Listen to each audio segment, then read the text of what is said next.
Okay, happy birthday, Renzo Piano.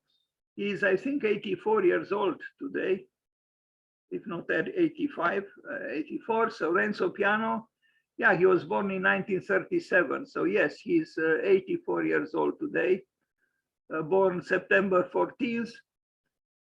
He's an Italian architect. His notable buildings include the Centre Georges Pompidou in Paris, where he worked with Richard Rogers, but not only with Richard Rogers, but also with Peter Rice, a very important engineer who died unfortunately young. The Shard in London, 2012.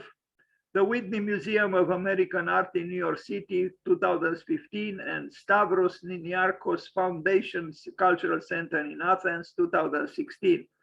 Anyway, he won the Pritzker, of course, he had to, in 1998. So he said this: if you are missing the capacity to create emotion, then it doesn't work. It's not enough. And I would agree, but it's kind of, he stated the obvious, and, this is him, he stated the obvious. It wasn't really necessary for him to say so, because it is like this. Anyway, it's not a sin that he said it. He works now with a Renzo Piano building workshop. I understood that his father and his grandfather also, they were also, in the building industry. They were selling construction materials. So they had a business. He came from a background of building. For a while, I mean, for 6 or 7 years, he worked with Sir Richard Rogers, who himself received the Pritzker Prize, and they built together, and with Peter Rice, the engineer, the Centre Georges Pompidou in Paris. So this is the man. I don't know. I used to say, but I think I was a little bit malicious in an unjustified or unjustifiable way. I used to take issue with the way he dresses, because usually Italians dress very well, but in my opinion, not Renzo Piano. Although I understood that it's on Wikipedia today for all to, now for all to see, that his worth. This is how capitalism measures the worth of somebody, how much money he made. So apparently his worth, so to speak, is 20 million, I don't know, dollars or euros. And I was thinking, Emma Raducanu will probably make this money by 20, Here you have one of the most famous architects in the world, being worth, so to speak, 20 millions, I forgot if for millions or thousands you put an S at the end of the word. Anyway, it's an unfair world, really. I mean, what can we say? You cannot compete with a tennis player or a footballer. It's impossible. I mean, Messi or Cristiano Ronaldo would dwarf Renzo Piano in terms of so-called worth. This is a strange picture of him. I even wonder, is it him? But it had its name. Anyway, here he is. I don't know very well what to think of this man, really. He seems to be simpatico on one hand, but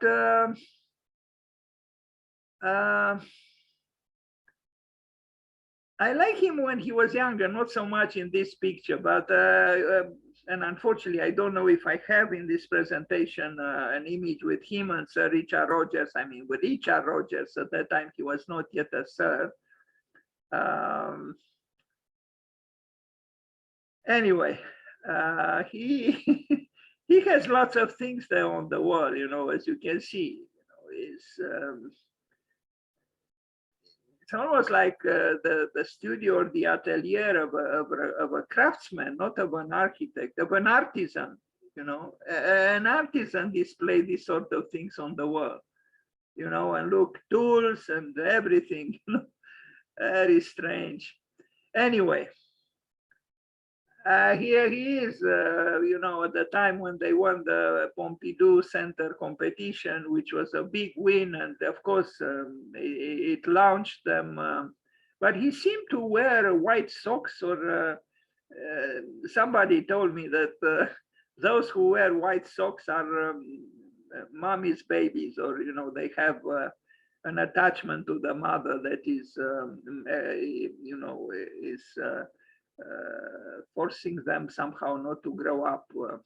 But then this is also an advantage, that if you don't grow up, or as the saying goes in the United States, I'm too old to grow up, it means you still have the disposition, the mental disposition or emotional of a child, which is not necessarily bad. But look at him here, you know.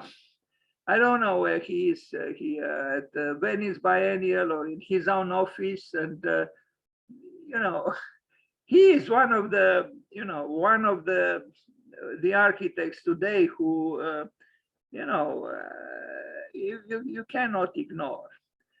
Again, young young in years, but not in terms of the length of the beard. Although what's there on the walls is rather, you know, almost banal work. You would say it's a, you know, a student's work from the first or second year. You wouldn't expect a major architect to have those kind of drawings. Again, in his you know, crafting studio. Born in Genoa. In Genoa, he graduated from Politecnico di Milano in Italy in 1964. And understood he worked for two firms. He even worked with Louis Kahn. I don't know for how long.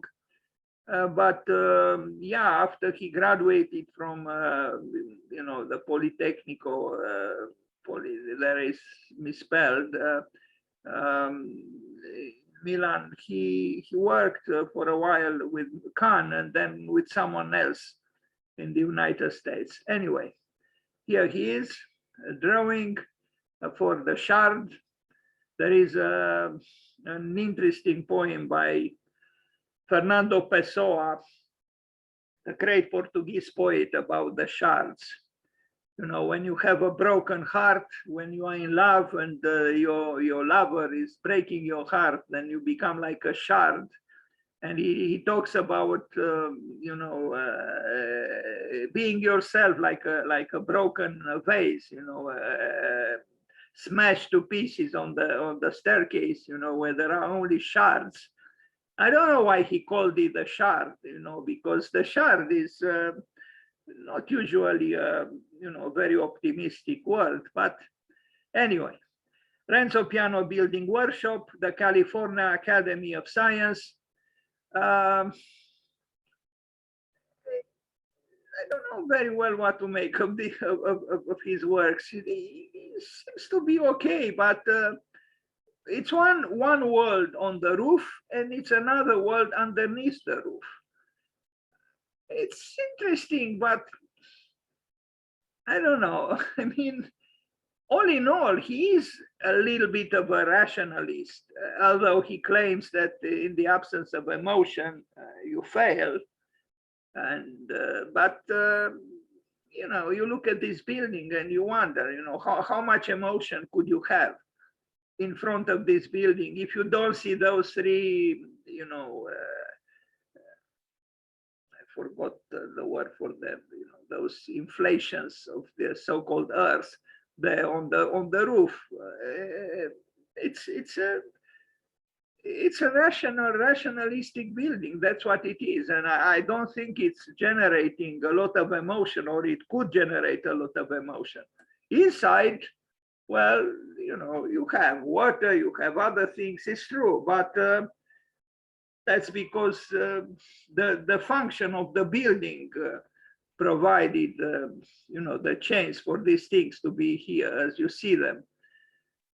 It's not bad. I mean, you know, every time you bring stones and water inside the building, some drama happens. So, you know, you look at this, this was not done by Renzo Piano, you know, it was done by God, by nature. So it looks interesting, but this is not architecture. A rare albino American alligator named Claude. I don't know, I made this presentation, I only amplified it today, but I had it made 2 or 3 years ago, and I don't know why I introduced this, a rare albino American alligator named Claude. Here it is. Is it part of the museum, you know, that he built? It's possible. An albino reticulated python named Lemon Drop. I don't know what to say, you know, I don't know why I inserted this here. Maybe because they are part of his museum.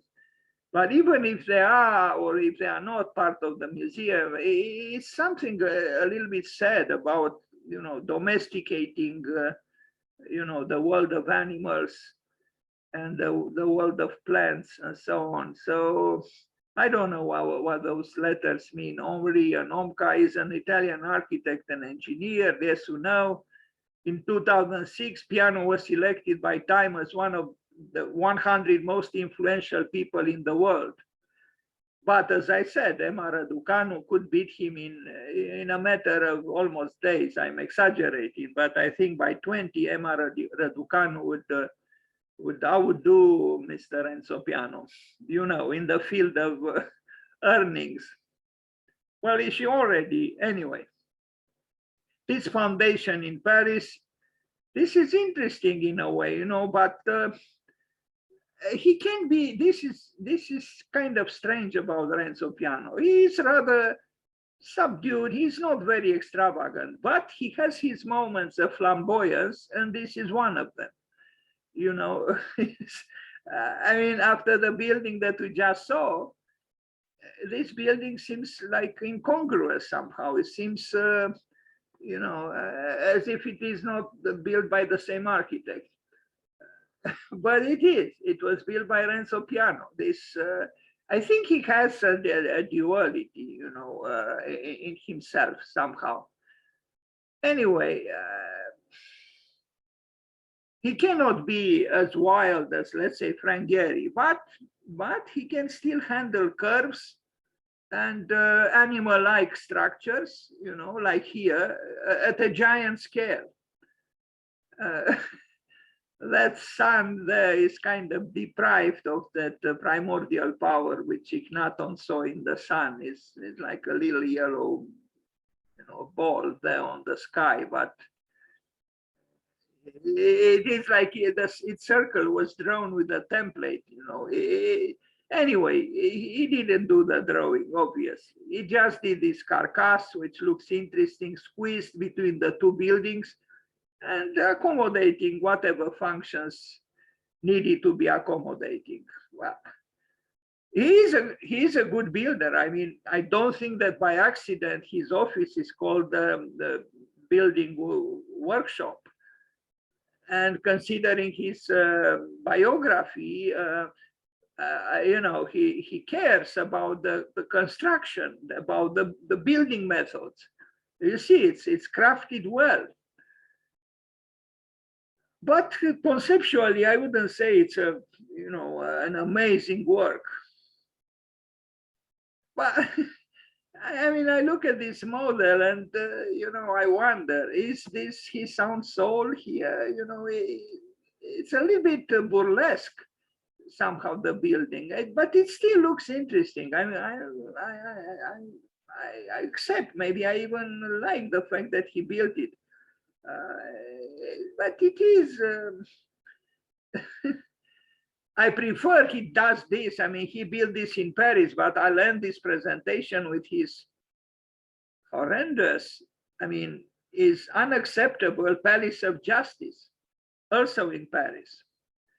I don't know how they allowed him to build that thing. In fact, not that they allowed him, they commissioned him because he won the competition. Anyway, so this is the bug. I call it the bug, the huge architectural bug that he built in Paris.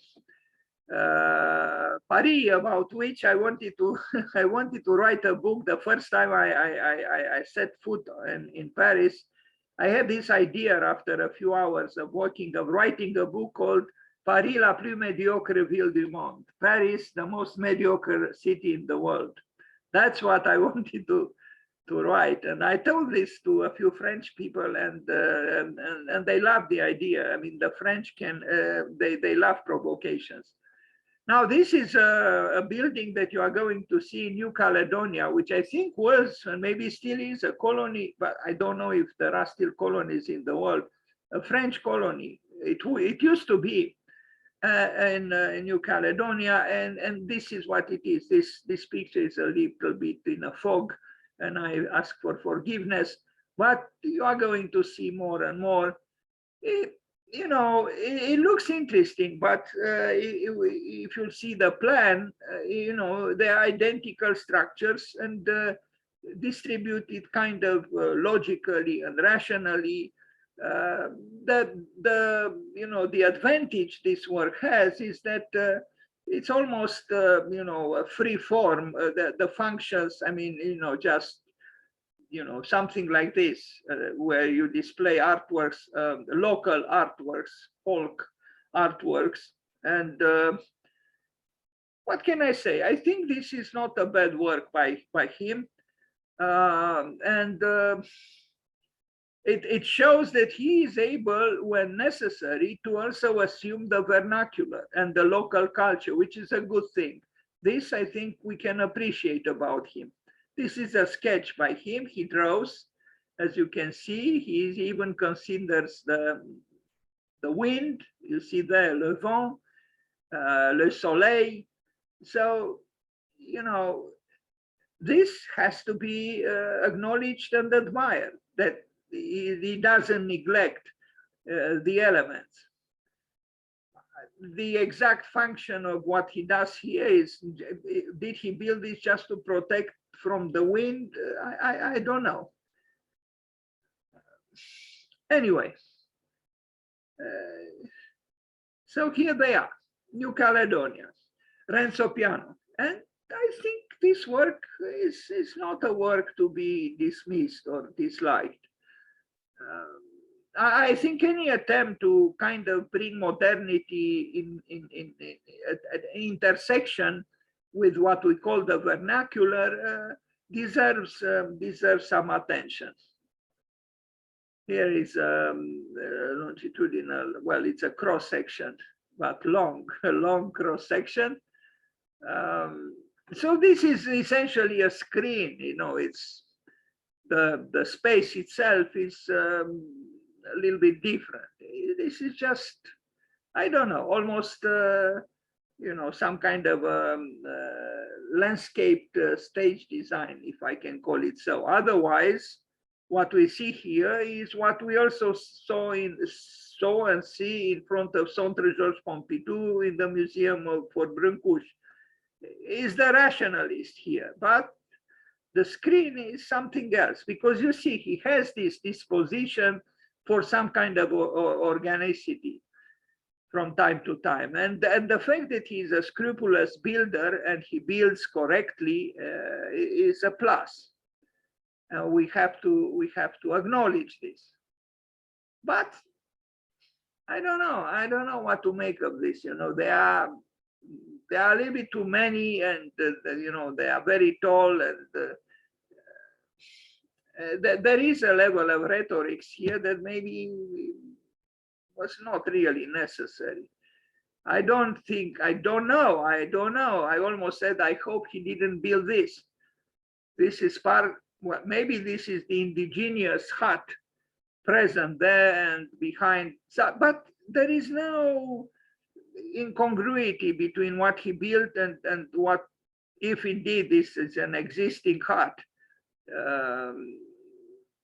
This is not easy to do. I think he did a better job than Tadao Ando in Mexico, who yesterday I showed that work, which I find very problematic. But here, I think Renzo Piano managed well. This is the plan. You know, if he didn't have these screens, as I call them, the building otherwise is rather predictable and rational and almost functionalist kind of arrangement of all the what is necessary, what was necessary for this kind. It's a cultural center. What makes interesting this building are those you know, screens, or how to call them, those shields. That this, without them, the building would have been, but they are there. We cannot take them away from him. California, I'm sorry, the California Academy of Science, again, we see the same duality. On one hand, you know, flat slabs and, you know, even maybe almost insufficient heights, and then giant, I don't know, I feel tempted. If I was a psychoanalyst, I would say that I don't know, I'm just improvising. I'm thinking aloud now, which I shouldn't be allowed to do this, but I'm thinking aloud. It might be that he suffers of that condition, psychological condition, which is, you know, approximated with the words manic depression. You know, when you are manic, you become, you know, like this, exalted and unstoppable and flamboyant and so on. The exaltation is, you know, without limits. And then you become depressed and you envision this kind of space, which is indeed the space of depression. Now, maybe this is underground and is destined for cars, but it's such a difference between this and this. He likes hills, mounts, that's the word I was trying to find. And again, the template sun there, you know, I'm sure whoever drew this drew it with a template, which in my opinion is sacrilegious. How could you draw the sun with a template? As if there are 2 suns or 5 or 7, or no, it's just one. You have to draw it freehand. And if you can't, you should allow someone who can. Don't use the template to draw, well, neither the sun nor the moon. Yeah, you know, he loves carcasses like this, you know, enclosures. And then, of course, you have the drama of nature, even ruined nature, and all of a sudden everything becomes interesting. But the architecture itself, I don't know if it's so interesting. I mean, these are interesting. I like these mounts, even with the skylights on them. I like what I see here. But when I know, and I do know what's going on underneath, I mean, the other level, not directly under the mounts, I become a little bit worried. But I don't know. I mean, again, you know, now this is not for cars. You see, this is, I don't know very well what to make of this man, you know. It's that this does not relate to this, in my opinion. It's you know, here you are crushed by a heavy horizontal slab, you know, and then maybe he wanted this, but I almost feel this is underground, but it's not underground, I imagine. Anyway, we saw already, you know, this building, and now we see it in more detail. It's interesting, you know, this roofing, this you know, terrace, but it's not really a terrace jardin. But then, you know, you say this is nature, but look, there is a grid here. So why did he need a grid? You know, to domesticate nature? And what are these 3 things here? I mean, I know why, because I saw them in the section, you know, but they're a little bit strange, you know, like 3 inflations, you know, that seem to burst out of the rationalist box, you know, the prism, the horizontal prism. it's okay, I guess. What can I say? Lots of people indeed. I wonder what the trees think and feel about us. All this swarming humanity around them. The Shard in London. Uh, yeah, this is that his signature? It's possible. Um, I don't know. I mean, it's a skyscraper, yes, but it's a little bit, in my opinion, I don't know. It's not bad, but it's, well, a skyscraper cannot be modest, because if it is modest, it's not a skyscraper. A skyscraper has to have a certain, aplomb. It has to have even a little bit of arrogance, because it's in its very nature. It's raison d'etre to be arrogant. It's a skyscraper, but it's too pointy. It's somehow too. But it's him. I see him in this building. In my opinion, something is missing here a little bit. Like a little doubting, formal doubting, some distortion somewhere. It goes straight, and then just at the top is a little bit, fragmented. I don't know, but I believe it's a correct expression of his psychology, which is not a modest psychology. He is not a modest man, although in some pictures he appears to be modest, somehow modest. And when you consider that wall filled with craft work, with artisans' work, I almost feel tempted of using the word Kenneth Frampton used vis-a-vis Adolf Loos, that he is an enigma, but maybe not so intensely as Adolf Loos was, but there is something a little bit enigmatic about him. For me. Now look at the tower by Norman Foster here, and then the Shard. I don't know why it is called the Shard, really. It doesn't really look like a shard. It's a little bit broken at the top, but otherwise I don't see it. I would not have described it as a shard. Anyway, I mean, would you call this a shard? I mean, this is a pharaonic vertical construction. It's not. I don't know. I don't know why he called himself, but it's built very well because he's a good craftsman. And if there is a level of exaltation, is the exaltation of height. But I still think, there is something contrived here a little bit. He did these diagonals not because of an emotional impulse, but it's calculated. It's, in my opinion, there is calculation here. I don't think he does what Wolf Prix suggested to us to do. That is, don't think. He's calculating the effects. The Paul Klee Museum, I mentioned it before, and Paul Klee is one of my favorite painters.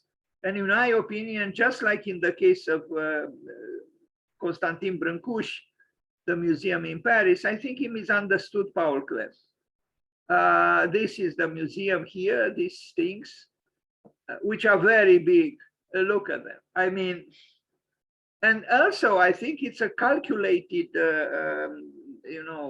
fluidity, if I can call it a fluidity.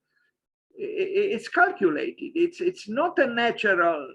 It's too. These things are identical. It's mechanical.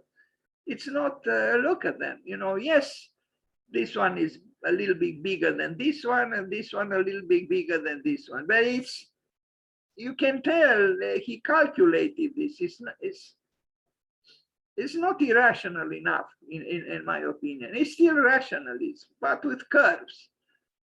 And again, and you are going to see after this a few pictures with Paul Klee. I think he didn't consider the spirit of the painter. I don't know. I don't think he got it right here. No. I mean, you could have displayed anything here, but not the paintings of Paul Klee, in my opinion. I mean, you look at the height here. Look at the size of a human being. These are very large spaces, and the paintings by Paul Klee are, you know, a few centimeters by a few centimeters. I exaggerated a little bit, but, you know, like 20 centimeters by 20 centimeters is, well, when you see it in a model, you could say, you know, it's okay, it's a model, but the actual building is big. And, you know, I mean, it could have been an airport here, you know, a smaller airport, is true, but a small airport. Something is not right, in my opinion. But he built it. He builds, this man builds everything and everywhere.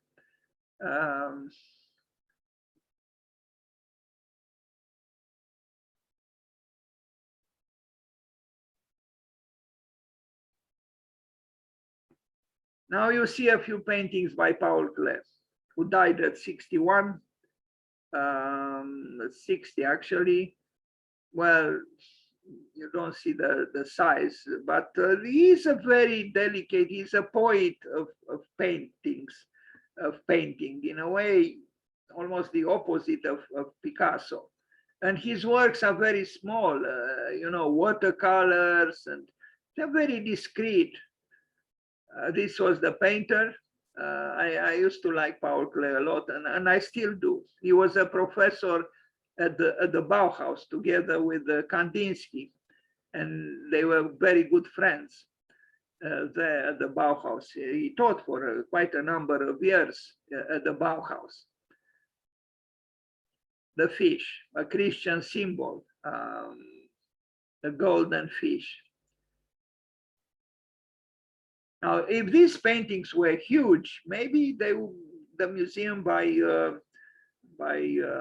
Renzo Piano would have been appropriate, but they are not huge, they are very small. This is almost, you know, the one-to-one scale.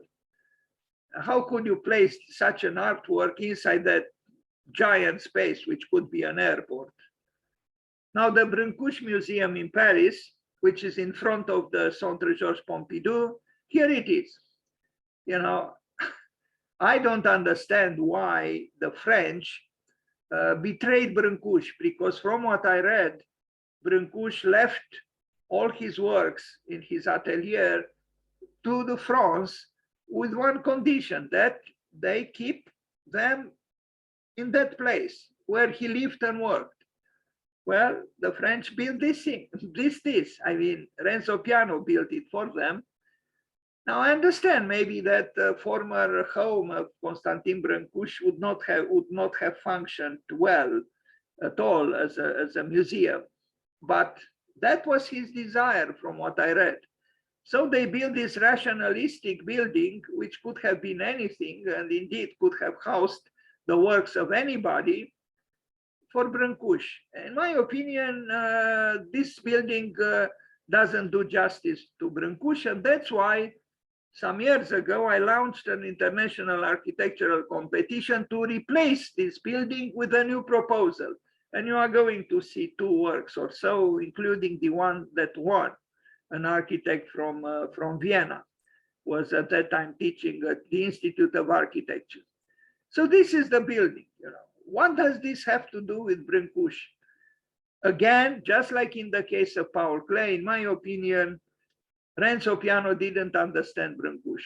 It might be a correct, whatever, little museum, but where is the spirit of the work of Brancusi? Because that's not Brancusi. It's called Atelier Brancusi. I think Brancusi could not have had enough air in his lungs working in such a building. because Brancusi was not seduced by the mysticism of Hygiene and Cartesian, configurations of space and lines and surfaces. And no, he lived in a very different way, and his work is so very different from this building. Now look at this, But the pigeons seem to like it. I don't know. I mean, I don't know. I don't know the world of pigeons. There are so many that they have to be somewhere. In my opinion, he failed with this atelier for Brancusi, just as he failed for the museum for Paul Klee. It's very rigid and even cold. It's a cold building. Truly, this man didn't understand Brancusi. I'm sorry, he didn't.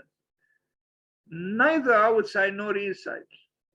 These sculptures are in exile in his building. They might be displayed correctly and properly taken care of with the right temperature and so on, but they are in exile. They are in a cage, in an architectural cage. These sculptures are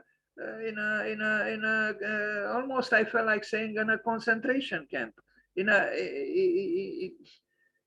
are not. They're at home. They are not. This was the home of Le Corbusier, of Brancusi. It's even written here and you see an arrow, Brancusi. I mean, yes, I understand you could not have had a so-called civilized museum here. But this is what the sculptor wanted, to keep his sculptures here. This was his home. His home was his atelier. I don't know how he lived here. He probably didn't even have a bathroom. So certainly he didn't have a kitchen. I don't even know if he had electricity, but he created incredible sculptures here. And he wrote with a chalk on this here, Brancusi and an arrow. Anyway, and here he is with his beloved dog. Really, sometimes I feel the architect is ruining the world.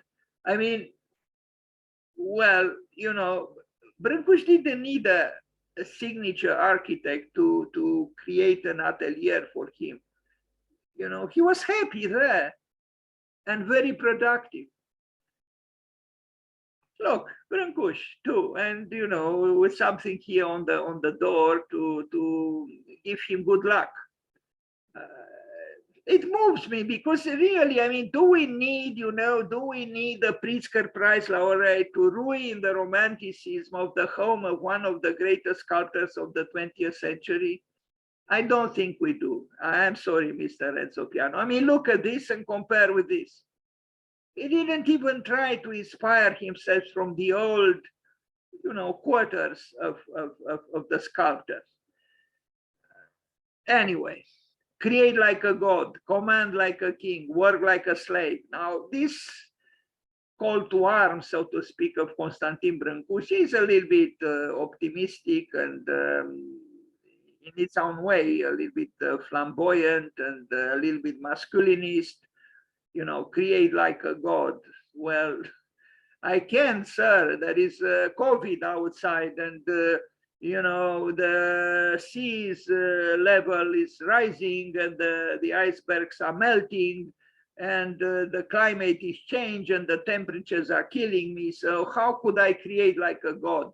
But he had an optimism which at his time was probably legitimate, but in our time, maybe a little bit less. What about commanding like a king? Wow, I would command like a king, but I have a mask on my mouth, sir, and I am fearful, Constantine, I am fearful, that I get the virus, and I don't want to die suffocated because I can't breathe. So, how could I command like a king? Yes, I can work like a slave, that I can do, but then why should I work like a slave in order to make the sea levels go up even quicker, to Anyway, I stop here. In essence, what he says is very noble and encouraging and so on, but it has a masculinism, a touch of masculinism in it that I don't think is very, you know, appropriate for our time. Now, I'll show you, I think, two works submitted for the competition I launched to replace. I even invited in the invitational text, I invited the Renzo Piano to reconsider, and if he wanted to participate himself. I don't know if he saw, although it was published, the text on various sites, but of course, you know, I didn't receive a work from him, but I will see a few works, or two works. This one from Emran Hossain, a young architect from Bangladesh who received a master in architecture from Harvard and worked for Stephen Hall. In fact, at that time when he did this work, he was working for Stephen Hall. Unfortunately, you can't see it very well.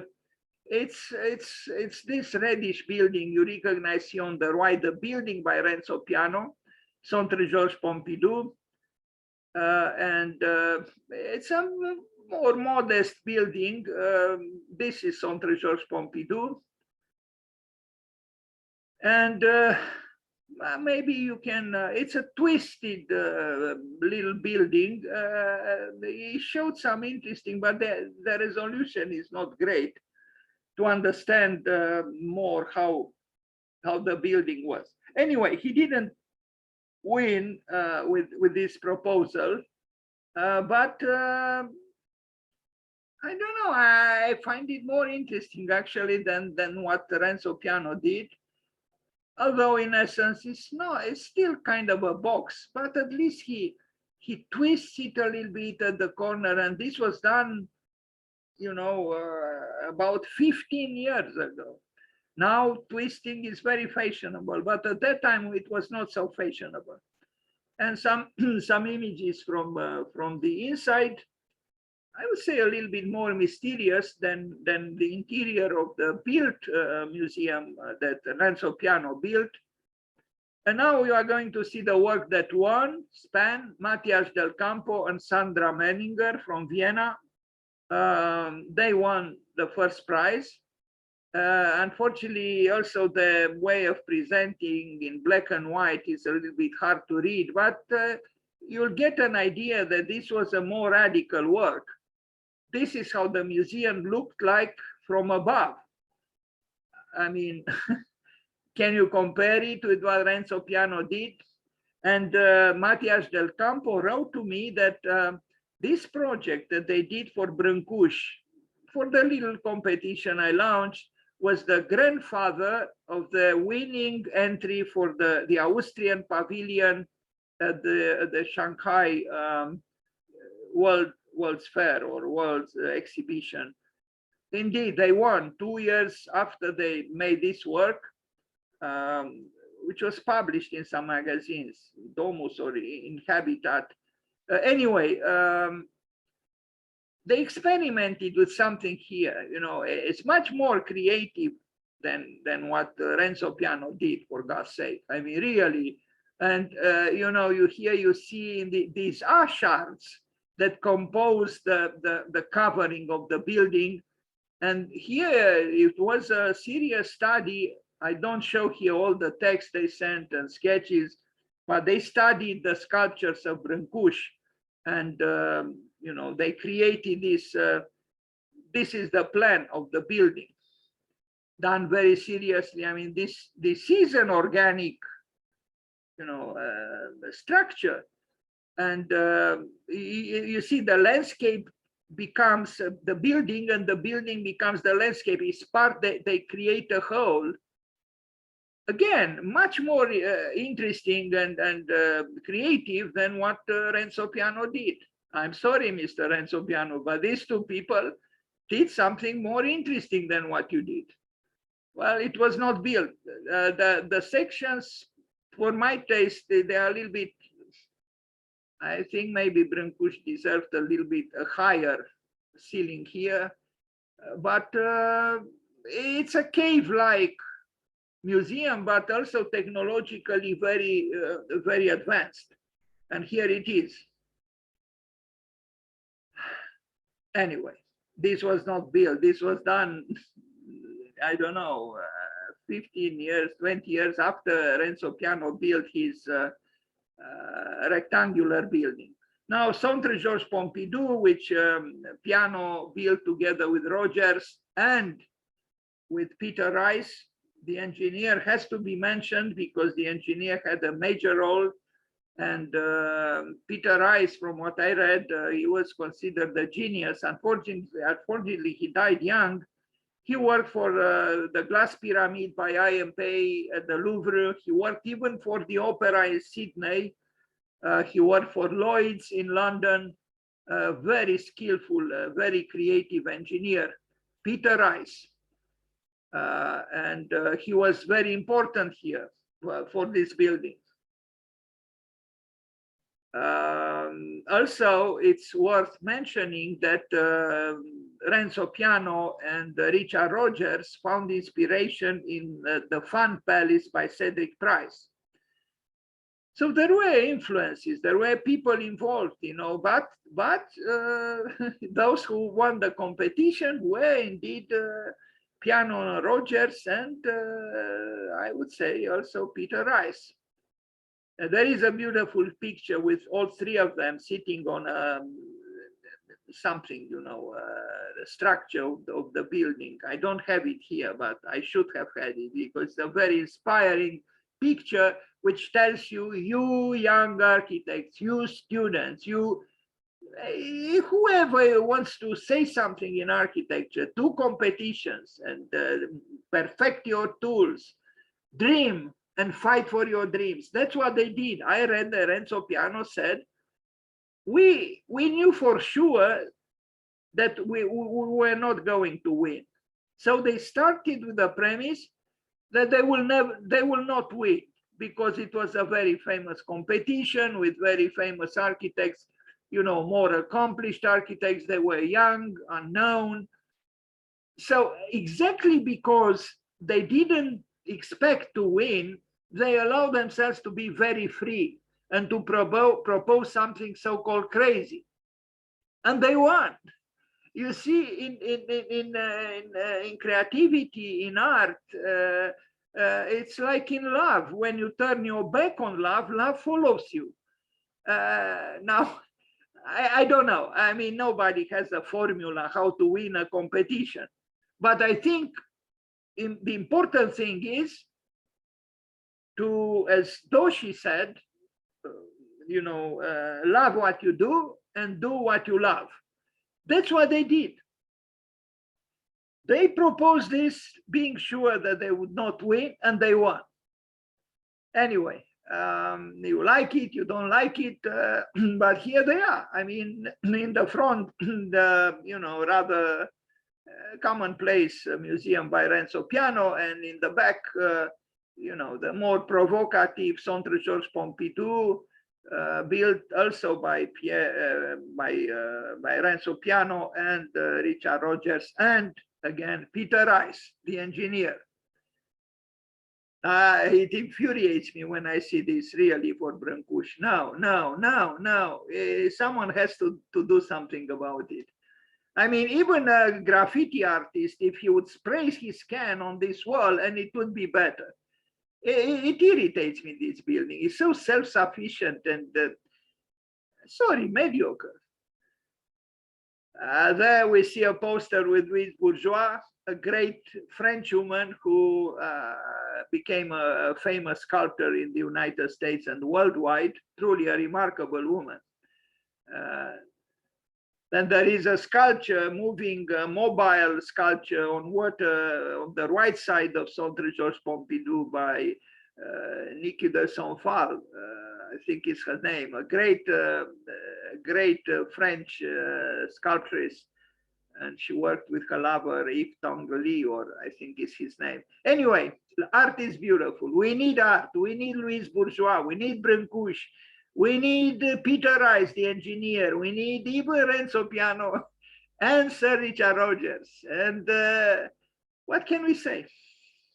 Moving forward, apartment buildings in Berlin. This this complex of buildings I like by Renzo Piano, maybe because in association with a German architect, as you can see, they did something, I don't know, also because he used ceramics. The ceramic tiles, the ceramic bricks brought some warmth and tempered down the rationalism of his architecture. The Debbie's house in Berlin, it's a large complex where also Sir Richard Rogers built, and even Arata Isozaki, and there are the, the Potsdamer Platz is very close. So, they invested a lot. The Sony building, house engineer actually was a friend of ours. I hope he still is here on Zoom. Anyway, these are the buildings and I like this techno embroidery that he's capable of doing. And here you can see refinement. Now, what exactly the role of the German architect was, I don't know. But I think the collaboration was fruitful. It's still, Renzo Piano, still straight lines. Of course, he's able to create mounds, but mostly like exceptions, the accidents that confirm the rule. I still think what he did is not bad, and particularly because he used this beige, this earthy tile, ceramic tile that gives the color and also the feeling of somehow belonging to the earth. I think this was a fortunate choice in terms of material.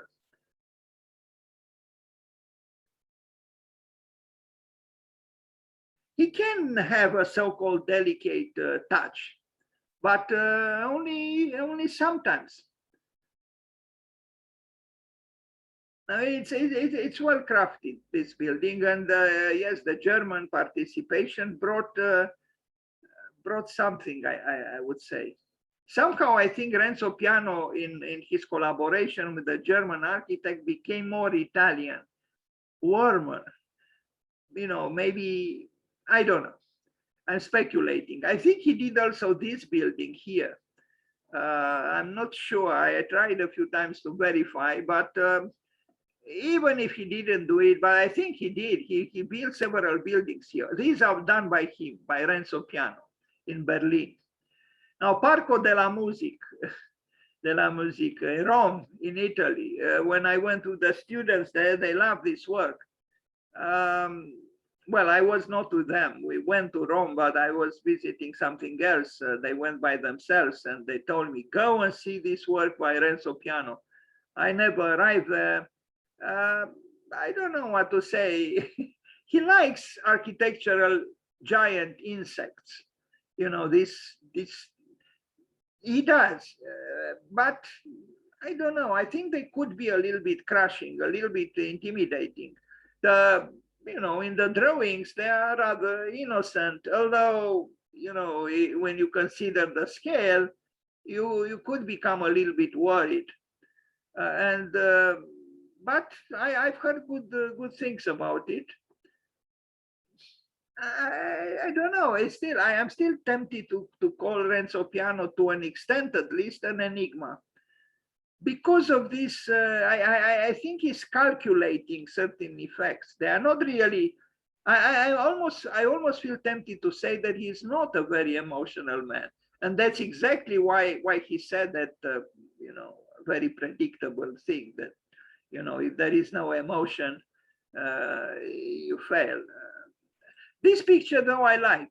I mean, this picture in particular, it's well composed, but I know that, the virtue might belong to the photographer, but belongs to the architect as well. It would be unfair for me to not to like what I see. I think this is interesting. And, again, he's able to create these curvatures because he has a great team of craftsmen, and he himself is a dedicated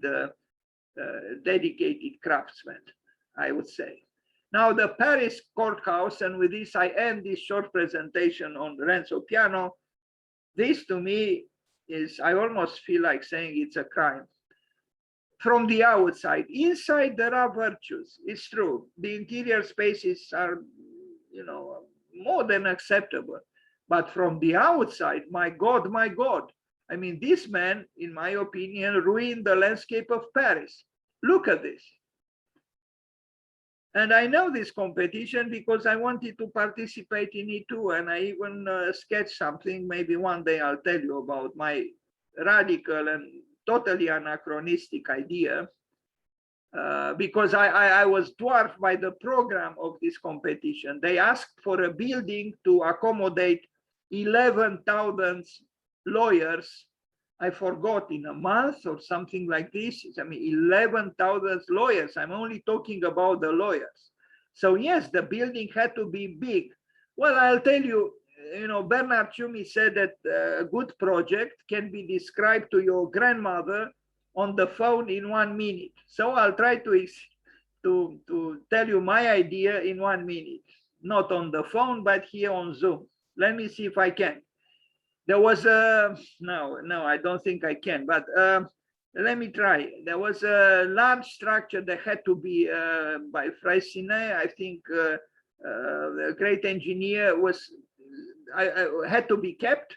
So I wanted to cover it, create a mound, create a hill with excavation earth, that because there were many buildings being built around the site of the Palace of Justice. So I would have built a hill, and on top of the hill, I would have proposed a small hut, very, very modest and primitive, a hut, within which an old man, very, very old man, would distribute justice to whoever wanted to receive it. And a French person told me years later that actually the symbol of justice in France is Saint Louis, and the effigy of Saint Louis is in every courtroom in Paris. I didn't know about this, but somehow, anyway, of course, I would not have respected at all the program. This was the program, a huge building. The interior, I think, is fine. I mean, it's, you know, a civilized large space, and it's rather humane and even warm, but the outside bothers me. The inside is fine. I even see touches of some influence from Gunnar Asplund. It's something Swedish here, I feel. Anyway, but look from the outside, and I'll show you the building in the social in the urban fabric. It's immense. I mean, look, this is Paris here, you know, and here, and this thing is God, you know, and but it's true, you know, they ask for a large building, but it's, I don't know how. I mean, look, this is La Défense, this is Paris, you know, the city, and this is the Parisian courtroom, or the Palais de Justice, built by Renzo Piano, you know. I don't know. I mean, even if it was to be big, I think it could have been done less aggressive to the sky and to the skyline of the city. This is my opinion. Look at this. This is Paris, and this is him.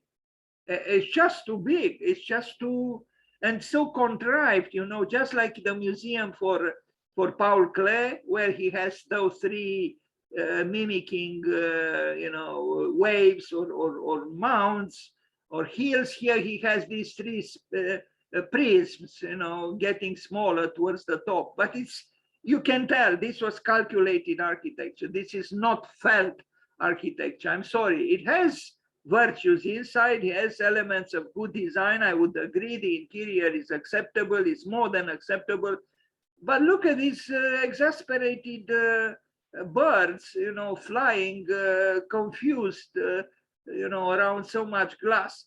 Look at this. It's here, you know, and this is the city. It's just, I don't know. I find it outrageous. I'm surprised it won.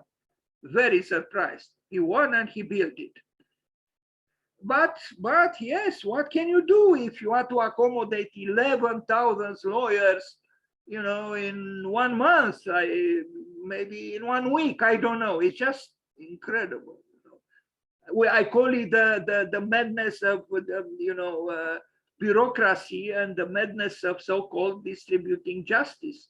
Where it's an industry. It's a giant industry. The industry of justice, the justice industry.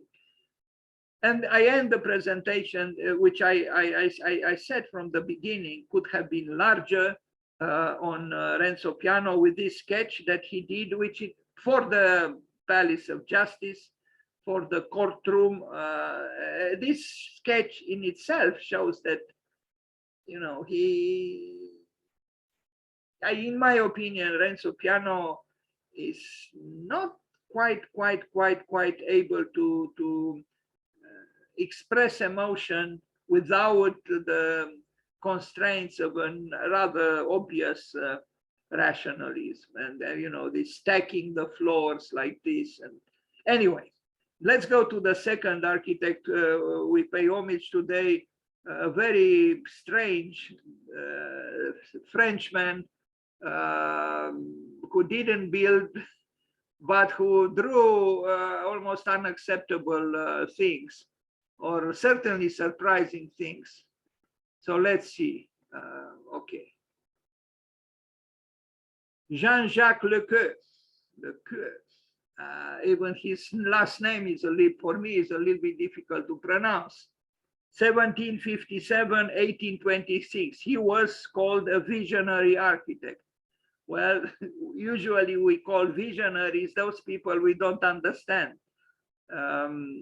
So yeah, he belonged to that generation of French visionary architects. I will read something about that. So Jean-Jacques Lequeu was a French draftsman and architect. Interesting that, the word draftsman is placed in front. I mean, yes, before the word architect. Born in Rouen, he won a scholarship to go to Paris. Following the French Revolution, his architectural career never took off.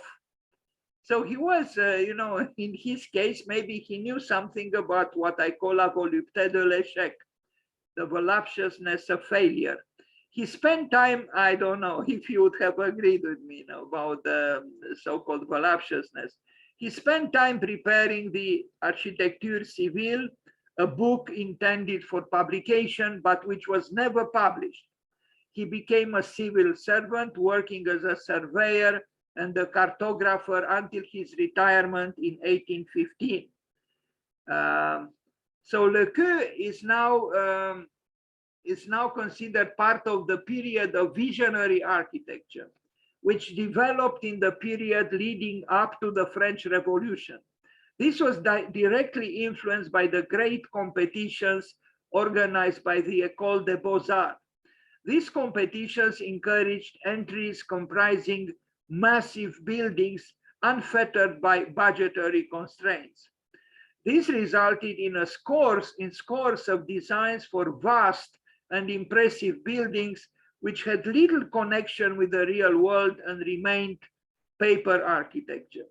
Architects of this genre include Claude Nicolas Ledoux, Etienne Louis Boulet, and Antoine Laurent Thomas Baudoyer. Most of these, like Lequeu, are more famous for their unbuilt works than for buildings actually constructed. We are going to see some of his strange works. Is this him? Perhaps. Maybe Melancholy. Yes, it's him because it's written underneath. Architect frustré. I mean, I don't know if there is such a word in French, frustré, but you understand, a frustrated architect, like so many architects. Drawing, imagining, but not building. Although, thus, truly a sustainable architect. I mean, an architect who imagined sustainable architecture because he didn't build. Here he is as a younger person, probably a fragile man with problems, maybe an excessive attachment to the mother, who knows? But look at his works. I mean, you know, unrestrained, highly imaginative, a little bit crazy. Should we call this visionary? Perhaps. Et nous aussi, nous serons mères, car this is, you know, it's an almost pornographic artwork or drawing that he made, and it had this title, Et nous aussi, nous serons mères, car, and we ourselves will be, would be mothers, because, and here it is. You see the title of the work underneath, you know. The man was probably frustrated sexually, not that he was the only one, but why would he imagine this thing here that we look at, you know? Anyway, he had problems, as we put it. Orthographie du tombeau de porcelaine à roi d'Étrurie, appelé le labyrinthe de Toscane, 1792. But you see, this architect, just like Lequeu and just like Boulez, tells us that even if you don't have commissions, even if you fail your exams, even if you don't have work, even if you don't have money, if you love architecture, well, you saw before, he was not concerned just about architecture, but if you love architecture, you can still draw, you can still imagine. And yes, you know, you'd leave something behind you on paper, but that could mean something too. There was a large exhibition. I mean, there are important publications and exhibitions with his work. To be associated, I mean, to be part of the select group of visionary architects, which included Lequeu and Boulez, is not a little thing. He was a thinker, a dreamer, a frustrated man. He had problems, but I think he proposed some interesting things. Imagine that this was built. You know, I don't think this thing, if it was built, would have been less interesting than Le Palais de Justice by Sir Renzo Piano. Of course, he is not a sir because he didn't live in England. If he lived in England, he would have become a sir. Maybe Emma Raducanu would become a dame, just like Zaha Hadid, if she continues to astonish everybody with her tennis. Anyway, so Lequeu, bizarre architect, l'apport du Parisis et tuyau de cheminée. I don't know what that tuyau means, but we see here clearly a gate, and you would say this is crazy. But again, if this was built, it would have been without doubt a destination for cultural tourism, without doubt. But it was not built. Well, we can still admire somehow the wild imagination of the architect. The draftsman architect, the architect was also a draftsperson, and the draftsperson was also an architect. You know, look at all these details, and you know, élévation géométrale du temple de la terre. I like this function, the temple of the earth. Why is it that we don't build any longer temples? At least now that we want to leave earth, at least to leave behind some temples of the earth. You know, this is what he imagined, a temple of the earth. An interesting function, I would say. Monument destiné à l'exercice de la souveraineté du peuple en assemblée primaire. This is a political, institutional, governmental building, but it's a monument to exercise. He was obviously a dreamer, he saw that indeed, the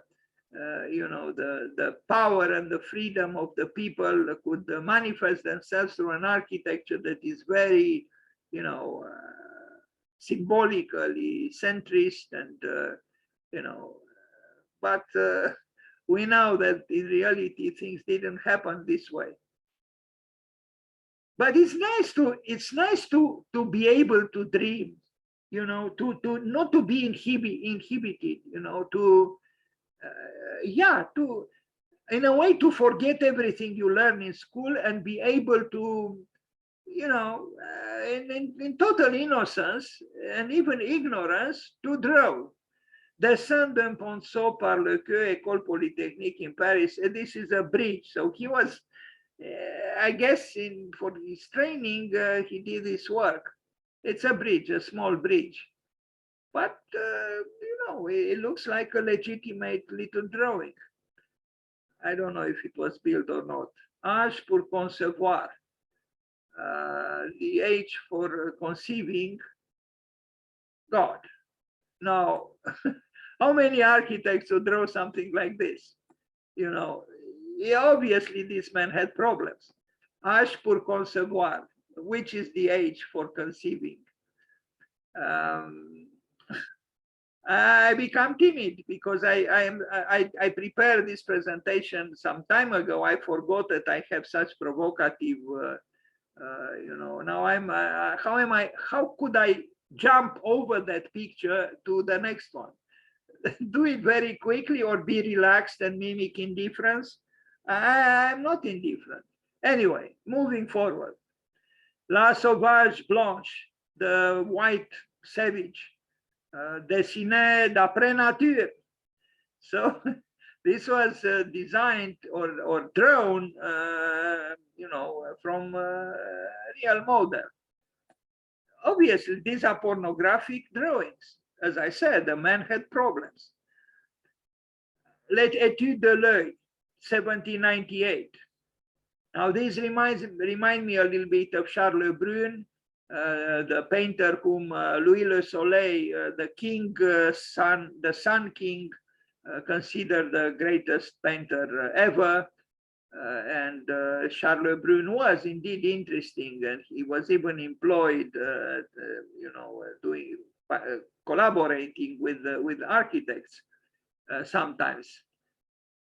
What exactly wanted to? I mean, he obviously drew very well, this man Lequeu, but what he was after here, I don't know. He was studying the eye. Il est libre, vers 17, towards the end of the 18th century.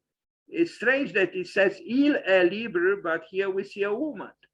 So who is free? This man had troubles, obviously. He had problems. Le Grand Bailleur, that's him, I think. Is yawning. Is yawning. It does look a little bit like him. You remember that portrait of the architect. At least he was not brought to the guillotine, to end his life in there. And some other so-called projects, designs for a temple of the earth. This we saw already the picture on the left, but here we see it with a section. It's like a miniature boulet in a way, and softer, and I mean, not just smaller, but also more suave somehow. Anyway, here it is. La sagesse suprême, the supreme wisdom. It's written there, on this thing, But I do think we need wildness. We need such things. If this thing was built, I'm sure it would be present in the pages of the history of architecture, but it was not built. Although there is enough money in the world to build it. Although now that the level of the seas is rising, perhaps we should abstain. I don't know any longer what to do, because maybe architecture itself should take a pause, the discipline. kind of like you know, when I had a dialogue with Elizabeth Diller here on Zoom a few days ago, you know, when I mentioned Cedric Price, that he talked about anti-building and un-architecture, and she said yes, he was not against, he was against architecture as a profession, but not against architecture as a discipline. And I think she had a very good, made a very good distinction between the discipline and the profession. The discipline architecture is, you know, it's nothing, as Frank Lloyd Wright said. In fact, Frank Lloyd Wright said the same thing, now that I think of it. He said, nothing wrong with architecture except the architects. Well, Cedric Price, he said the same thing. You know, he was against the profession of architecture and not the discipline. In other words, not against architecture. Against commercial architecture, against the trivialization of architecture through lucrative goals, you know, thinking about selling your soul in order to build and build and build. Anyway, beyond architecture, a builder of lusty fantasies, the Morgan Library and Museum is exhibiting the unleashed imagination of Jean-Jacques Lequeu, who reveled in light and pleasure. A design for a temple of equality, not very different from the temple of earth. An idealist, of course, but the idealist in his case, like maybe in many cases, derived from certain frustrations. And you witnessed, I guess, certain hints relating to his frustrations. Draftsman's tools. These were his tools. If he lived today, he would have drawn something else. Okay, so designed for a living room at the Hotel de Montrelan, 1786. I don't know if it was built or not, but he designed it. Tomb of Isocrates, Athenian orator. Look at this. Again, this man, you know, was wild in his dreams. You know, who'd place that giant animal there, you know, with a siren on top of it and both on top of that temple? Again, if this was built, it would have been one of the most shocking buildings ever built. The great yawner, we already saw this one, and he sticks out his tongue. I don't see his tongue sticking out too much, but I guess he's yawning indeed. Ah, here he is. Here he is sticking out his tongue. I don't know why. Usually, when you yawn, you don't stick out your tongue. Tavern and hammock of love. I don't know what to say about this. Moving forward, Indian pagoda of intelligence. Funny wording, Indian pagoda of intelligence. It is a kind of a pagoda and it is kind of Indian, but I don't know the relationship with intelligence. That's because I didn't read all the text. Maybe there was to be a relationship. But look at this, you know, architecture penetrating even, you know, inside the body of an elephant. No, this man went too far. No, I don't like rationalism, but he went too far. The sleep of reason produces monsters. Look at this. Look at. I myself proposed once a golden egg on top of an elephant for New York City. Anyway, the subterranean labyrinth of the Gothic house. I like this drawing. I mean, you know, he was a master draftsperson, really. Look, not here, but this one I like. It's visceral, it's dark, there are all kinds of things happening here. he found pleasure in drawing architecturally. This one is rather banal, I mean, you know, bourgeois and building, but the dairy house, face building, and the hen house, an architectural joke. So there are two, the dairy house and the hen house. I guess, you know, imagine for a hen or for some of them. Strange.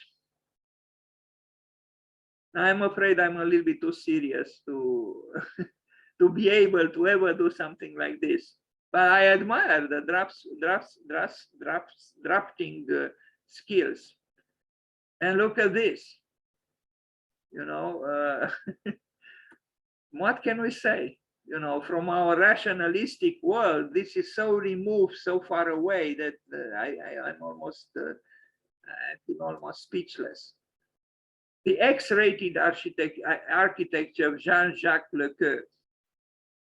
I don't know if this is X-rated. We saw some images, but they were not related to architecture. This one is.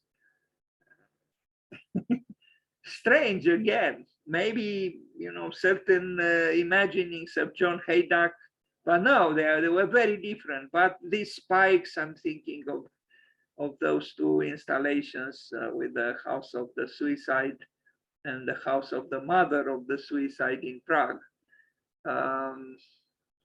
But this seems to be interesting too.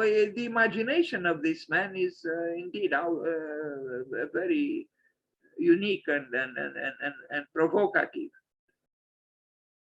An interesting temple here, which could be built just as he envisioned it. If we, well, sorry about this. Gate of a hunting ground. We saw this one.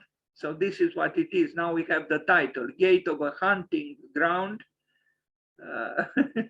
It is indeed about hunting. We see all those poor heads of animals, you know, sacrificed because of the voracious desire of the hunters to kill and kill again. I wonder where this pleasure to kill animals comes from.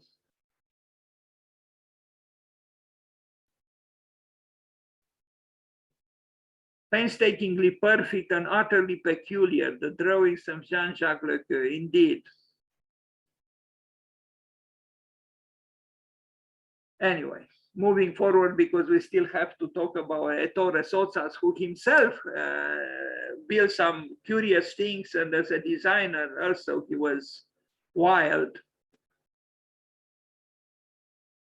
But yes, in terms of drafting, he was at the top. I mean, even, you know, from today's perspective, we cannot ignore him. This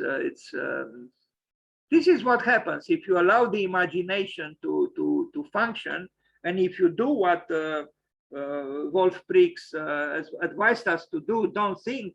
You can generate things that would surprise even you. I mean, when I mean you, I mean any of us.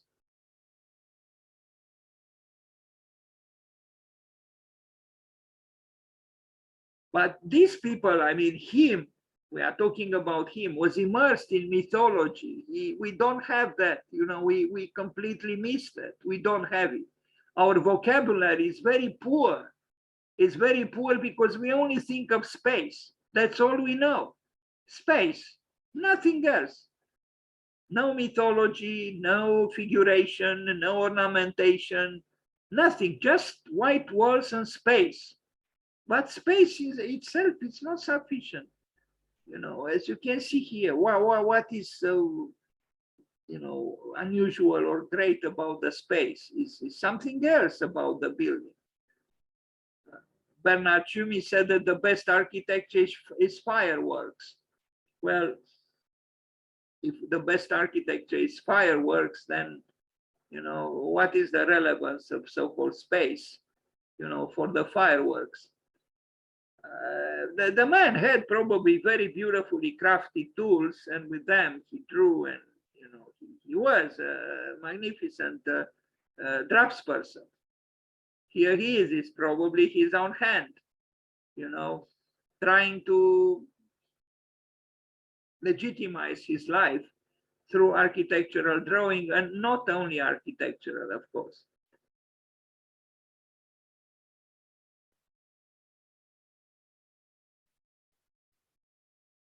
Okay, and now we go to the third architect, an Italian, well, born in Innsbruck. That's why Austria claims that he was Italian and he didn't live in Innsbruck, but he was born there. I don't know why he was born there. And a very interesting designer, very successful, considered, an icon in the field of design. But what happened here? Why is this thing here? Just a second. I'm bothered. Okay. Slideshow.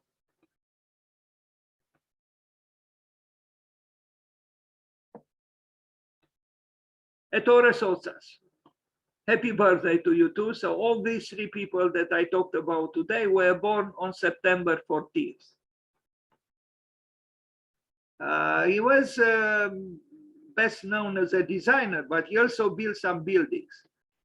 So he was born on September 14th, 1917, was an Italian architect and designer during the 20th century. His body of work included furniture, jewelry, glass, lighting, home objects, and office machine design, as well as many buildings and interiors.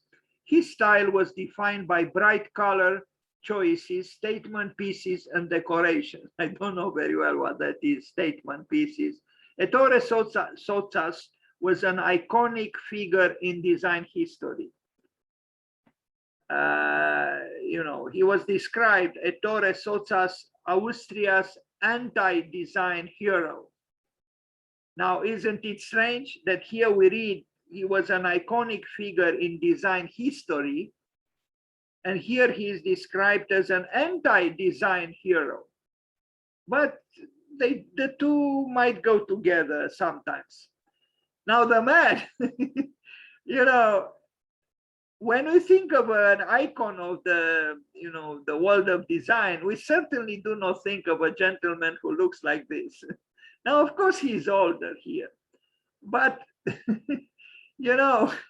it's truly amazing, really. I mean, he was a very, very, very successful designer, and he even built buildings, and some of them enticing and inciting and provocative. But what happened to him that he looked in this way? It looked like this man, arrived at the edge of life, without any hope almost.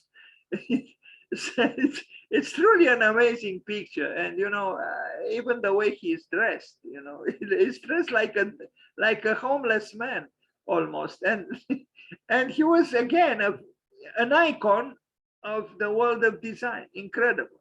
Now here he is. I don't even know. Is this him? He has that typical hat that Austrians wear. Even Raymond Abraham used to sport such hats. Now here is something else. Actually, he looks a little bit here like a wild Austrian. I think he was a very interesting man. I love interesting men. I mean, a troubled man. He was troubled too. You saw from this picture, from the previous pictures. And also, maybe the distance, maybe all people born on the 14th of September, although I don't think Renzo Piano is like Lequeu and Sottsass now. But this designer, who, again, he's considered an icon of the world of design, I like him in this picture.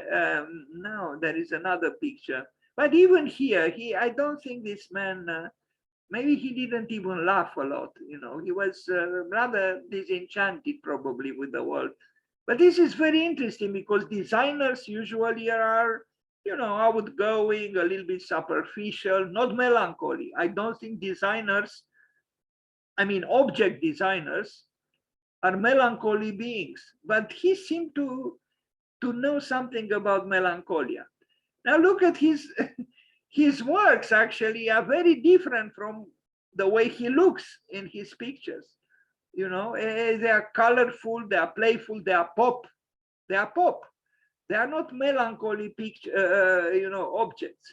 They are not objects of disenchantment. This is very interesting. I think actually Benedetta Tagliabue, in one of her, you know, Lex Orthodox pictures, holds, you know, a sculpture or an object designed by Ettore Sottsass, which is rather explicit, you know, biologically speaking. Anyway, look at his playfulness, you know. He was an architect. He studied you know, architecture. He graduated with a degree in architecture. He built buildings. But look at his playfulness, you know, who do something like this kind of shelf, you know, which is both, I mean, it functions, but it's almost inviting one to think that this is very fragile, it's vulnerable, it could fall at any time. Even this thing, you know, if this thing moves to the left and to the right, the whole equilibrium is broken and the whole thing would fall to the ground. It's really an exercise in instability. And look at this, you know, there are shelves, but you know, what about this? You know, what do you place on them? You can place a little bit, a few things here and here, but what about this? It's like a crazed piece of furniture. This one as well, Ettore Sottsass. I think it's very interesting, and maybe an interesting exercise would be, inspired by the works of Lequeu and Ettore Sottsass, to imagine an architecture and even design, you know, inspired by both. I think it could be very interesting, you know, as an academic exercise, or, you know, like a private exercise in the darkness of the evening. Yes, he is, you know, he can be indeed pop. And what's amazing, his buildings are kind of like this too. But what do you make of this? You saw the man, he looks very, you know, almost disturbed and disgusted even with life, you know, morose, but his works are very playful and colorful and apparently not very serious. Ettore Sottsass, The Glass. This is a picture from one of his many exhibitions. Each piece is one of a kind. They could function for something, but it's unclear what that something might be. In a way, they are useless. You know, they don't have a specific function. Are they art? Are they designed objects? You know, they are in between. It's hard to tell. It's an art object, but it's also a designed object. It's like you don't know very well what it is. I mean, look at this lamp. It is rather strange, we have to confess. Ettore Sottsass.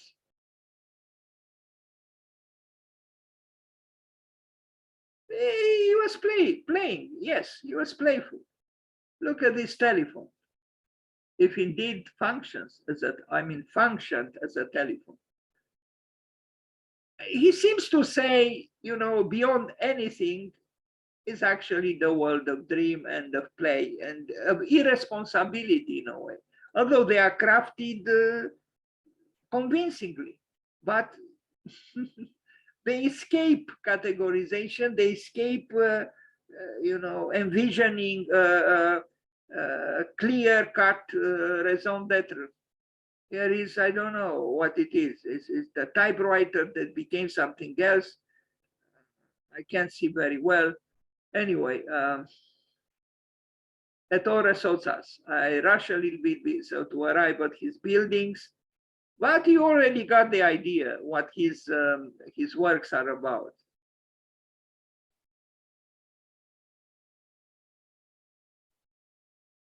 Yeah, this was the object that Benedetta Tagliabue was holding in her left hand in a picture. On the right hand, she had something else.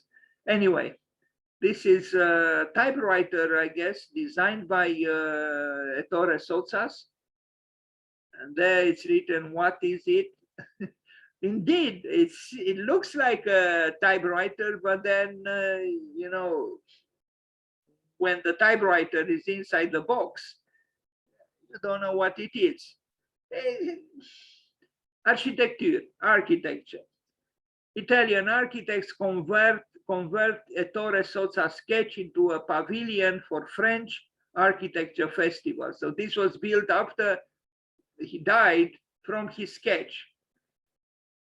And yes, it is Ettore Sottsass. And you know, you might not like this kind of architecture, but you can truly be indifferent to it. It's playful. It's well, it's dark. It has some kind of an ominous playfulness. It's primal. It's you know, it's infantile in a way. It is different from everything you see around it. You know, it's a piece that works, I think. You know, I mean, I don't know what it is, an exhibition space, I guess.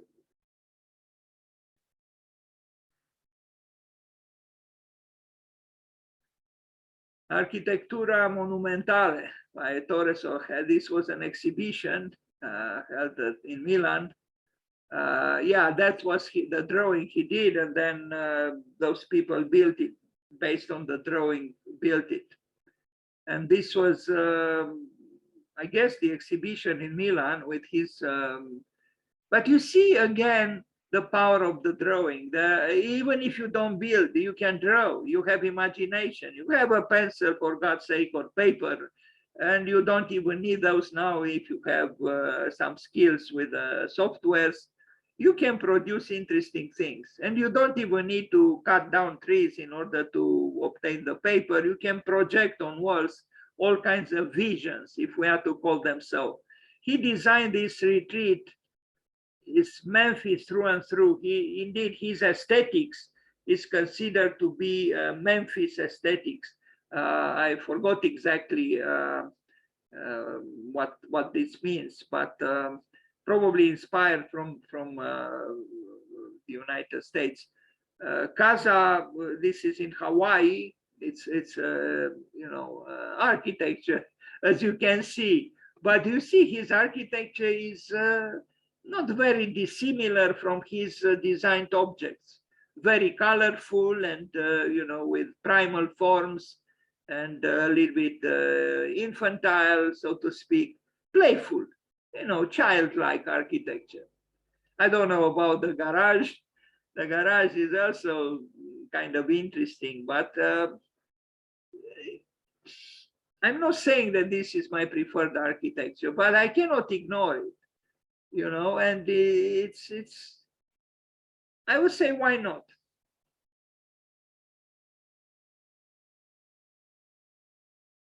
Ettore Sottsass.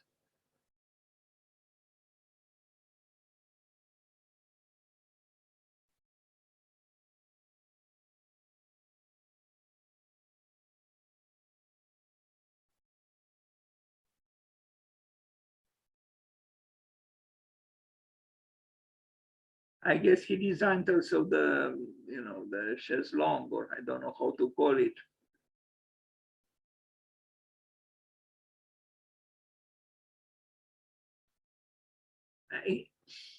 You know, when you see this sort of thing, of course you would protest. You would say, wait a minute.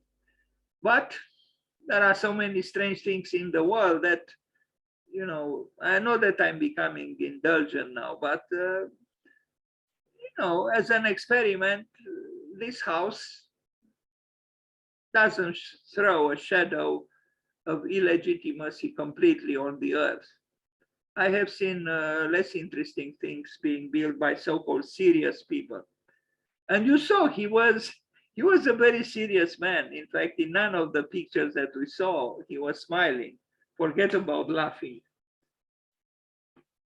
What all those radios are there? Did he design all of them, or it's just a collection, probably a collection of radios inside the house that he designed?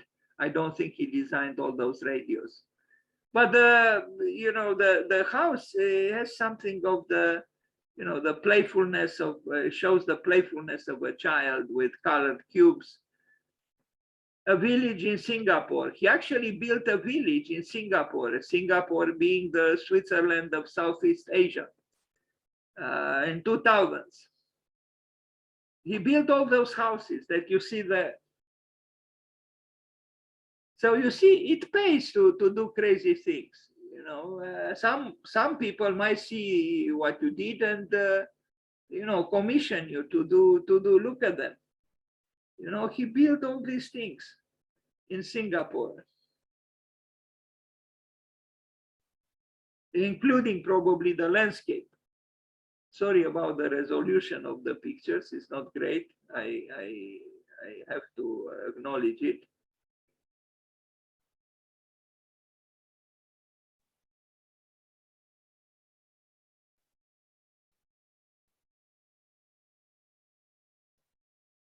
It stands out, this little village, somehow, because of the colorfulness and the freedom with which he articulates the various volumes. Casa Che in Italy, yeah, the pop side of his architecture turns me off a little bit, but I only had that picture with that house, another house in Colorado in the United States. And it is a house indeed, and a big house,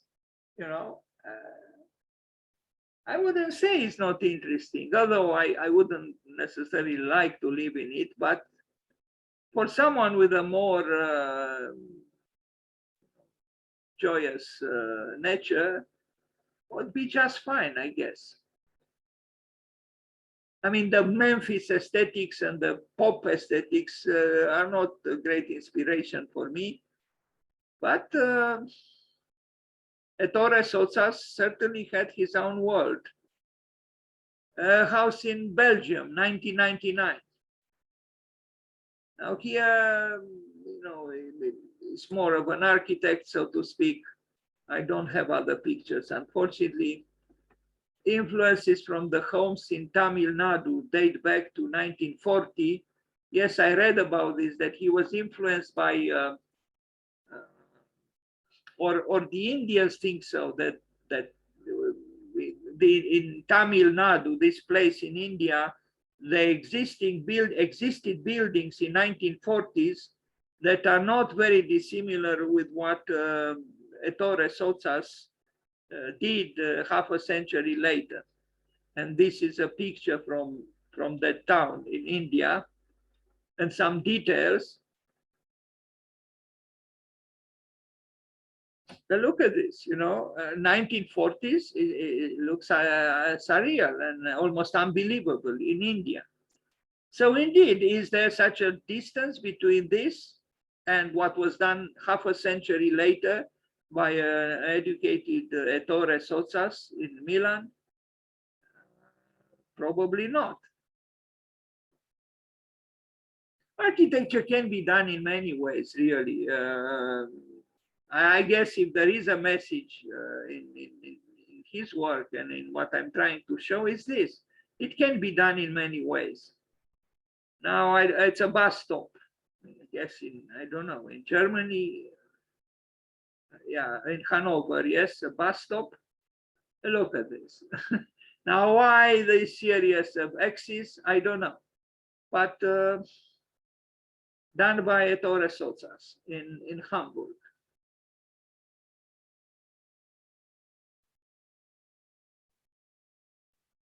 The Museum of Contemporary Art in Ravenna, 1992. No, it's not Ravenna in Italy, it's Ravenne in France, 1992. So he built a number of buildings, and he didn't betray his so-called style. You can tell, it's the same man. the same man, kind of disturbed by life if we judge him, if we evaluate the expression of his face. Ettore Sottsass. That's it. And let's wish him happy birthday too.